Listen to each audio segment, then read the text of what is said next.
Hello, good evening, everyone. Welcome back to the United Talk. I'm Akshasana, and this is your latest Manchester United news. Now, this is some very interesting transfer news. We're not going to talk about the final. We're not going to talk about the disastrous season and a very beautiful ending for us. But right now, we're just going to talk about the transfer football. Mbuemo, Gyökeres, Liam Delap, and our very first signing of the season will be Matthias Cunha. Let me just first wrap it up with the Matthias Cunha situation. This is coming from Fabrizio Romano. I'm a little bit late for this because it came last night, and apparently we have signed him. The paperwork is gonna be done by the end of this week. He has signed. He's practically confirmed that he's gonna sign for us and for 5 years agreement until 2031. So it's like a 5 years agreement and with an option to extend another year. And I think the Wolves will receive the 62.5 million release clause. And I think that's in installments. For how long, I really don't know about that. Fabrizio never mentioned those details. But I think by the end of this week, everyone, including me, will know about that. But let me just go on to the other signing, and that's the MUMO. Let me just clarify this. This is not coming from any credible source. David Ornstein, Fabrizio Romano, Sky, Telegraph, nothing. This is coming from zero credible sources, but it's still there. So we're going to talk about that. And this is MUMO, and that Amorim is really interested in signing MUMO from Brentford. I think he's a very good player. I'll be really happy if we sign Mbuemo because we are losing Garnacho and Rashford and Sancho will follow in his footsteps. So I think we'll be needing a proper number 10 or maybe a right winger. He plays for Brentford at the right. He plays as a number 10, and in a Brentford side in Premier League, he scored 20 goals and 7 assists. I think he's going to be around 50 million quid, and I'm still not sure whether it's a credible news or it's just a rumor, or maybe the Brentford are trying to sell him and they are trying to cash in with the Manchester United connection. But again, if we do sign Mbuemo, I think that will be good signing for us because we need wingers. Maybe Amorim needs a winger like that. Maybe Amorim, and don't forget Amorim used to play the kind of style of play he used to play at Sporting. It was very much similar than he used to take wingers and make them play at the number 10 role. And if he does that at United, it's not gonna be new for us because don't forget Rooney used to play as a midfielder, then he used to play as a winger, and then he used to play as a number 10, and then most of the time he used to play as a centre forward. So it's not new for us, but yeah, it still will be a very big signing for us. I think it's going to be a very good signing for us for the second as a second signing because Cunha is again remarkably a brilliant signing. I think Amorim loves him. Amorim loved him and adored him to be at United. And regardless of the European football, I still think that we're going to attract many players. We are still Manchester United, and I know that's not a very proud thing to say because we are not that big anymore. We just lost the final of Europa League. We're not even playing European Championship or any sort of championship, European Championship in the coming season. I think that's good. We're going to talk about that in another video. I'm going to talk about everything about the final, the disappointment, the disastrous season, and what Ruben Amorim would do to rebuild this club and to rebuild the legacy of Sir Alex Ferguson. But right now, let's just focus on the transfer targets.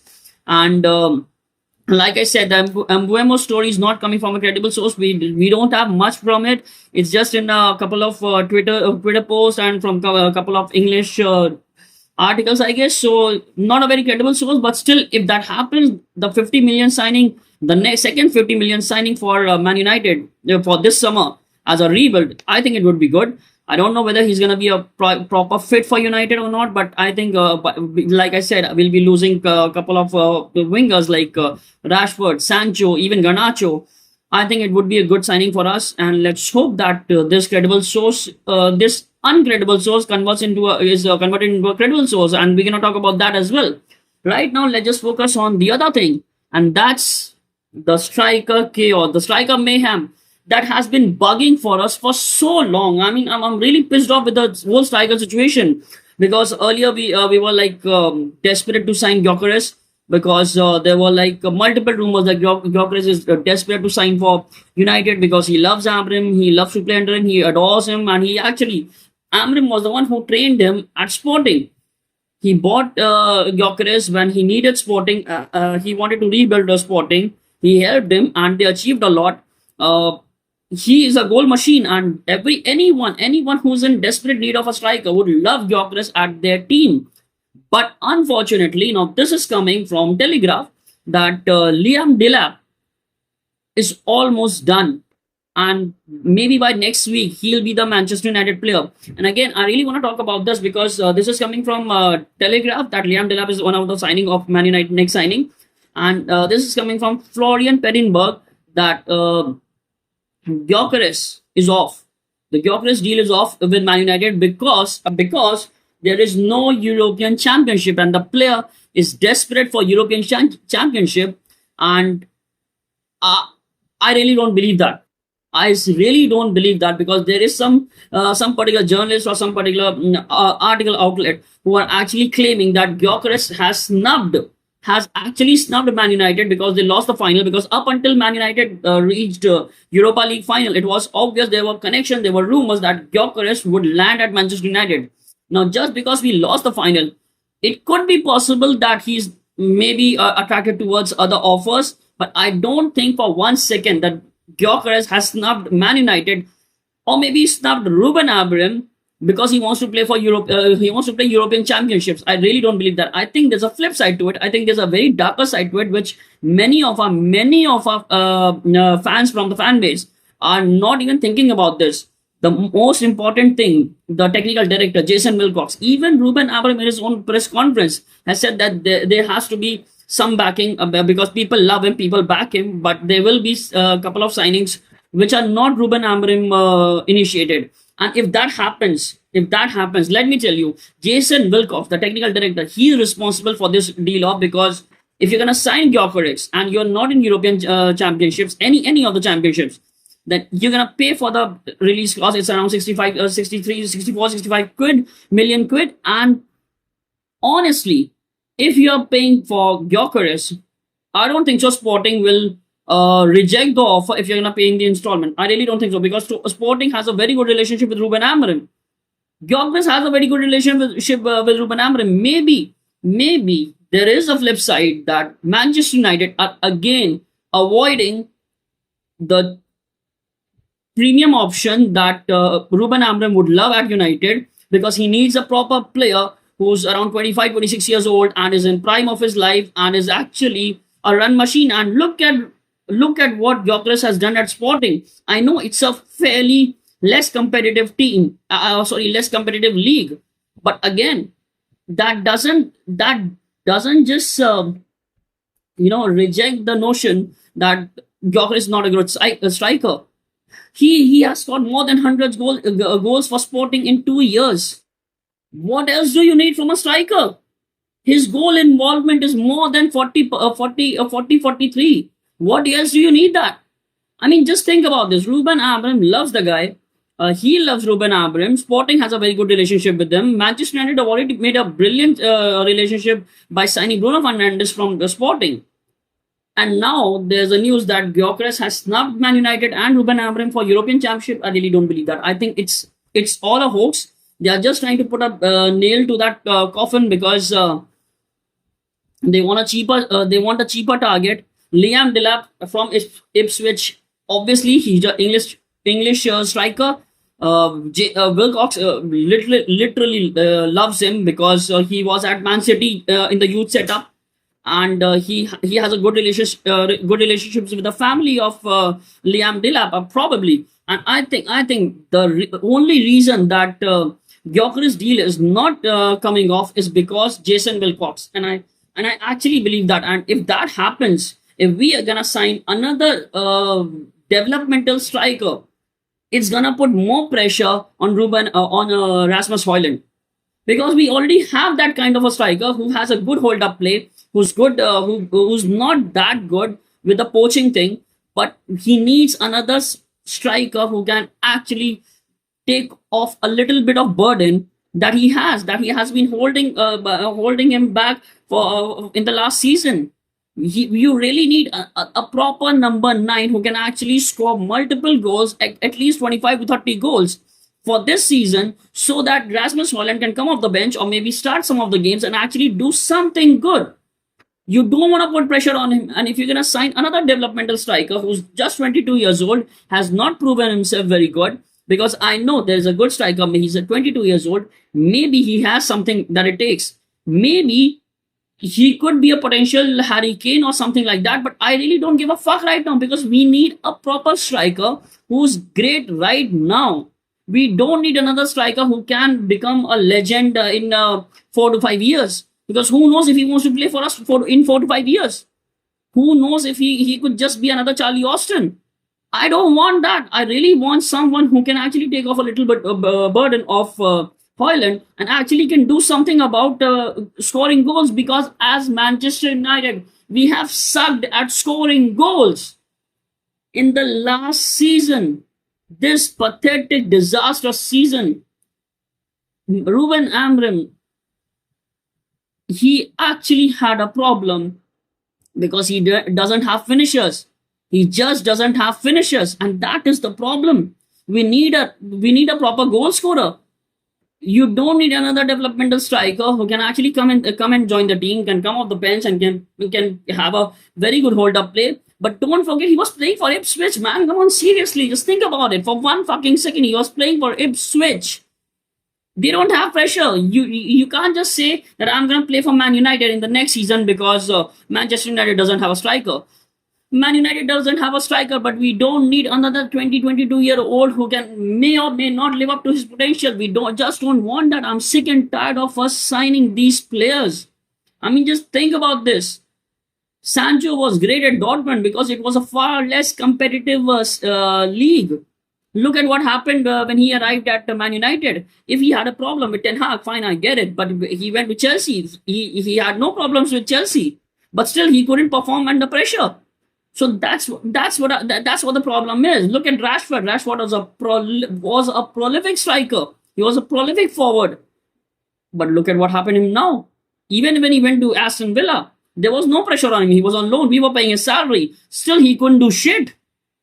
He was playing in the Champions League, but still he couldn't do shit. So this is what I'm telling you. You don't need another prolific winger or a striker who may or may not live up to his potential. You need a proper, experienced marquee signing who can actually come to United and give us a confirmation that yes, he's gonna score at least 30 goals per season. If you're going to invest in 65 million, you need a confirmation for that. But if you're going to go ahead and sign a cheap player who's a 22-year-old and who doesn't have a track record of scoring multiple goals, then you have a problem, my friend, because you're not going to compete with Ipswich or Southampton or Sheffield United or Brentford. You're going to compete with Liverpool, Man City, Arsenal, Chelsea, and look at where they are. Look at Chelsea. You think Chelsea are going to sit back and just enjoy the Champions League football? Forget about it. Last season, we were in the FA Cup. We were playing in Europa League. Chelsea were in Conference League. And look at what happened now. This year, they're going to be in the Club World Cup. They're going to get 50 million from that. They're going to be in the Champions League. They're going to get 100 million from that. That's 150 million for the transfer budget without even doing anything in the market. Just think about that. They're still gonna sell some players, buy some players. In fact, I read this article somewhere in the morning. I think it was in the Telegraph again, that Chelsea still consider themselves as favorites to sign Liam Delap. And if that happens, I'll be really happy. I won't lose my sleep over it. I think that's the perfect thing to go.